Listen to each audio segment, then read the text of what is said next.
All right, so we're here with a big update to our 2026 racing season. So, after great debate, aka looking at the budget and looking at how much everything freaking costs, we're going to be going to an automatic. So, obviously, you can tell with the dust. I've had this automatic sitting in storage for quite some time. It's built by BTE. It's their Grudge Winner. Their Grudge Winner Turbo 400. This has their billet valve body that has the second gear leave. So I can basically leave in first gear, which is a 248 first gear. And then second gear I can leave, which is I believe it's like a 140, 148, 145 second gear, something like that. Whatever the factory gear set is. So I have that option. But yeah, just due to some of the costs to make the TKX work, which then puts me into the field of if I blow up the TKX, then it's like I might as well just spend the money either selling TKX, go to 256 or T56, or go into an automatic. And basically had this thing in storage. It was for the coupe, which obviously that's going to be put on the back burner yet again because the hatch is taking precedent over everything. So putting basically everything I gathered over the years, which is really the last, say, 2 years, I'm putting this in the coupe. So I won't be in stick shift this coming year. I'll be in whatever the power router class is and hope I can be semi-competitive, which we'll see. Like, I definitely will have a better chance of going a whole lot faster. But yeah, we'll see. So it's got an SFI bell housing. I think it's a Reed bell housing or something like that. I forgot what the brand is. But yeah, it's all super built. It's supposed to be like, I think, good for like 12 to 1500 horsepower or something like that. It's got their aluminum pan on it, all the fancy stuff. Got a trans brake on it. And then also, this is the Motion Raceworks shifter mount. Team Z transmission mount. I still got to figure out the drive shaft safety loop. Then I have this, which I bought quite a while ago. It's a Bonafonte LSX Superflex Flexplate. I believe this is good for like 5,000 horsepower or some crazy stuff like that. I actually got it on sale like a long time ago when Motion Raceworks was selling these. It was like on a closeout sale, and it was like, I think 25% off or something like that. So I jumped on it because I figure buy once, cry once. So got this, and then the big item that I have is the Motion Raceworks operator shifter. So this transmission also has a clean neutral. So basically, when I go into high gear, after I go through the traps, I can shift it into a neutral, and then shut the car off. Whereas like a normal 400, you pretty much have to, or if normal 400 and normal, say, Power Glide, you basically leave it in high gear, and you pretty much just have to shut it off and just coast down, which I think does some damage to the transmission. I forgot how it was explained to me a long time ago, because we had a similar transmission in the Malibu, which was more, I think it was a Hughes, which we destroyed, and that kind of basically had some bad experience with them on their transmission, because it was a lower gear set. I believe we had a 158 first gear, or it was a Turbo Glide 400, so it was just a 2-speed, which was a 158 first gear and then a 1-to-1 second gear. So that's why like on motor that car would leave like a slug. But yeah, this is the it's sidetracked because there's a helicopter. But this is the Motion Raceworks operator shifter. So it's their specific shifter. The handle's not bolted down, so I don't want it to fall. But this is the billet handle with their the screw-in button on it. Debating on keeping the blue because in the headliner I have the little blue strip that goes on, but these were for the coupe, which is why I had the blue version. Probably just going to order the red handle just to match the car, so the other handle goes there. So you can do it without the grips, or you can do it with the grips, but I guess you got to drill it out for the screws, which are right there. So along with this, obviously it's air shifted, so I have a CO2 set up already. Here's the bracket that holds the CO2, or this holds the MAC valve, so I can operate the air cylinder.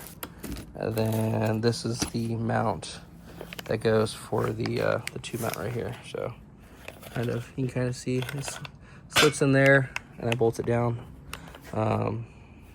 Yeah, I think this goes in the bottom of the transmission right here. Yeah, or the shifter. So that goes there. Here's the other stuff I ordered for the cable. I gotta figure out where I put the other cable. I think it's in another storage box. But yeah, this billet handle is super nice. See all the machining to it. And the button goes here. So I have a couple buttons. But yeah, that's gonna be the big update for this. The converter, I'm gonna be ordering a PTC converter from Dusty Bradford. So if you've heard of his name in drag racing, you know who he is. He's like the guy for converters. So I'm going to him for a converter. I was messaging him over the weekend and basically told him everything that like the combo is, like the weight, rear gear, what I'm planning on doing with the car. What else was it?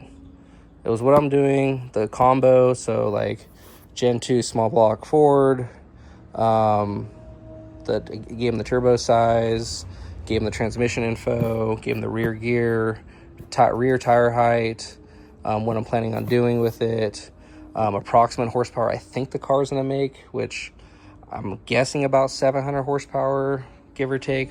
Like, not really shooting for too much, but if I can make 700-800, I'll be happy.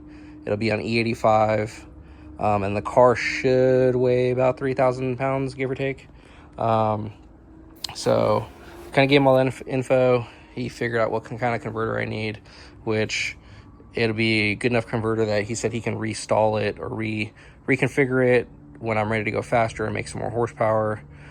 So with that, I also need to run some more sensors. So I need to run, I think, the converter charge pressure for this, for data. So I'm for sure going to have to run the CAN extension, or I guess the input-output extension module for the Holly, so I can run a few extra sensors, because I have to run an E85, the flex fuel sensor. I have actually, what do I have? I have the flex fuel sensor. I think that was it, really. Oh, I guess that'd be an input. I have a dome pressure sensor for the boost control, and then technically have the two-step, which is the trans brake input, and then I'll have the converter charge input, or the pressure. So that's my 4 inputs already. My outputs are going to be the decrease, the MAC valves for the decrease, and increase solenoids for the dome, or for the boost control. I need a output for the I guess for the trans brake. I gotta see if, oh yeah, so it's what, 2 for the MAC valves, 2 for the MAC valves, 1 for the trans brake, and then 1 for something else. I gotta figure out what the last output was. Probably actually for the fan, because I'm gonna run the PWM fan. So basically, just off of this stuff, I'm pretty much out of sensors, or I'm out of inputs and outputs. So I'll very quickly be looking into running the CAN extension for the input-output harness. Other thing I'm doing right now, I'm kind of cleaning up the roll bar. So this is the More Racecraft, or this is part of the kit. The More Racecraft 850 cage. So here's some more bars I'm sanding down. These bars right here, I already sanded down and painted them black and steel it. if you don't know, you should know. If you're in motorsports in some form or fashion, I'm sure you've probably seen Steal It. They're everywhere. That's basically weldable spray paint. So, which actually says right there. So I guess it's got metal particles in it or something like that. But the bars, because I just don't want them to start rusting in. I don't want Dennis to have to really deal with painting the cage before it goes up and then having to mask everything off. I'm pretty much sanding everything down with this belt sander. Great attachment if you have to paint roll bars. Basically just take a regular grinder, which this is a Makita, because it needs this very specific, I guess, anvil. So you basically pull the grinder disc off. This wheel right here spins on the threads onto the anvil, which I think it's 5/8 by 11 thread. And then this whole bracket piece clamps on, and then right there onto, I guess, where the grinder wheel guard would go, and then you put a belt on it. So like I'm using these Scotch-Brite pads that I had from like a long time ago when I was working out in the field. So I needed to clean pipes, because we'd be doing like doing some repiping, and some of the pipes would be just covered in paint, and you'd be sitting there for hours just scraping it by hand with a knife. So I found this, and it basically makes super quick work of that paint, which on these chromoly bars, it basically cleans these bars up within, I'd say, like a minute to do the, it's like, say 2 minutes, maybe 3 minutes to do the whole bar, just because it takes a couple passes just to get everything. Another cool thing with this is it is flexible, if I can, so by this arm right here, so it'll kind of change shape, so you can get around the bar easy. If you put pressure on it, it'll basically, like, it kind of sandwiches the bar, so it cleans more surface area per rotation.